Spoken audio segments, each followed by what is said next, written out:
السلام علیکم ناظرین، روزی انسان کا کیسے پیچھا کرتی ہے۔ میں سوچ رہا ہوں کہ شام کے وقت برگر کا ایک اسٹال لگا لوں، کچھ اضافی آمدنی بھی ہو جائے گی۔ 24 سالہ ناصر نے اپنی ماں کے سامنے یہ تجویز پیش کی۔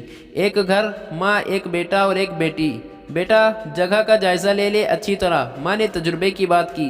ناصر نے اتوار کا دن جائزہ لینے میں گزارا۔ اس نے فیصلہ کیا کہ گھر کے قریب ہی میں موجود اتفاق ٹاؤن کی مارکیٹ میں اسٹال لگائے گا۔ ایک سموسے والے سے بات کر لی اور 2000 ماہانہ کرائے پر بات طے پا گئی۔ بھاگم بھاگ سامان خریدا، ماں اور بہن کے ساتھ مل کر کباب بنانے کا کام شروع کیا۔ پہلے دن 12 کباب بنائے، قیمت مارکیٹ سے 10 روپے کم رکھی۔ ماں نے ایک وعدہ لیا کہ جماعت قضا نہیں کرنی۔ پہلے دن 6 برگر بکے۔ اسی طرح سلسلہ چل رہا تھا۔ جماعت سے 10 منٹ پہلے ناصر توا لپیٹ دیتا، انڈے، کباب اور برگر سموسے والے کے پاس اندر رکھ دیتا اور جماعت کے لیے چلا جاتا۔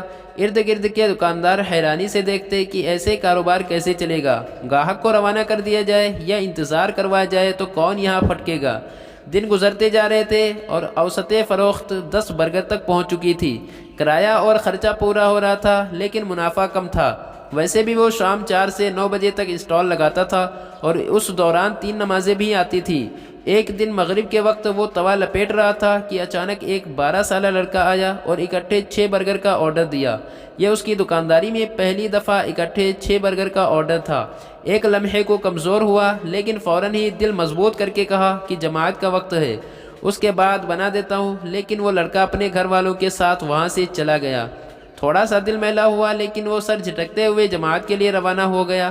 واپسی پر موہوم سے امید تھی کہ شاید وہ آرڈر موجود ہو، لیکن ایسا نہ تھا۔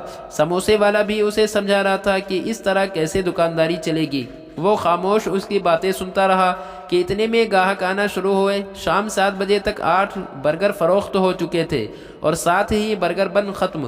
اس نے فون کیا تو برگر بن والے نے آدھے گھنٹے کے لگ بھگ پہنچنے کو کہا۔ وہ اندر دکان میں جا کر کھڑا ہو گیا کہ اتنے میں باہر گاڑی رکی اور وہی 12 سالہ بچہ نمودار ہوا۔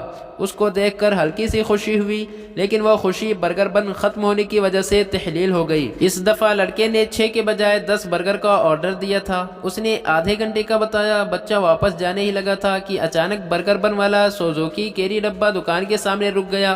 کہاں آدھا گھنٹہ اور کہاں فوری پہنچنا۔ ناصر کے چہرے پر ایک دلکش مسکراہٹ تیر گئی اور اس نے ایک عجیب توانائی محسوس کرتے ہوئے بچے کو آواز دی کہ گاڑی آ گئی ہے۔ اس کے توے پر پہلی دفعہ 10 برگر بن رہے تھے اور اس کی فروخت 20 برگر تک پہنچ چکی تھی، جبکہ عشاء کے بعد کا 1 گھنٹہ بھی باقی تھا۔ ارد گرد کے دکاندار اسے آتے جاتے کہہ رہے تھے، واہ جی واہ، آج تو رونق لگی ہوئی ہے، آج تو قسمت چمکی ہوئی ہے۔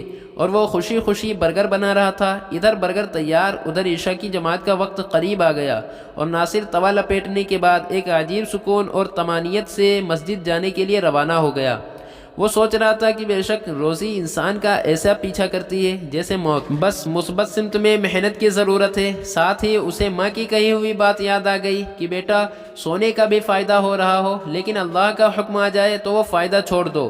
آج اس کا اسٹال معیار اور ذائقے کی وجہ سے مشہور ہو چکا ہے۔ ایک ملازم بھی ہے، گاہک اس کی جماعت کی عادت سے بخوبی واقف ہیں، اس لیے اس حساب سے برگر اسٹال پر آتے ہیں اور حی علی الصلاح حی علی الفلاح کی صدا پر ناصر کے ہاتھ خود ہی سامان سمیٹنا شروع ہو جاتے ہیں۔ اسی طرح کی سبق آموز واقعات سننے کے لیے ہمارے چینل کو سبسکرائب کریں۔ جزاک اللہ۔